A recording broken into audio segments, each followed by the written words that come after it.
एगो बूढ़ी रहली तो नया बदनाम रखले रहली उनका 5 गो बेटा 5 गो पति रहे उनका शरीर में तो खाली रहे आ है कोई के मेला में बड़ा जाए के साथ हला रहे कैसे माने मन बा के हम जल्दी करना आ गई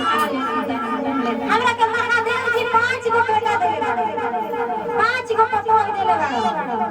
ये कहू तो हमरा के ले जाई देखिए कहली किए बबुआ तनी हमरा के खूब नहला दो ले चले तका कहत ऐसे पता न के तारा शरीर खा गई बुढ़ापा आ गई तारा के कन्हैया डाइए ले जा ना एगो तब कहताड़ी बुढ़िया माई कैसे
उनकर गुरुजी प्रगट हो गए का कहत लाली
हर हर महा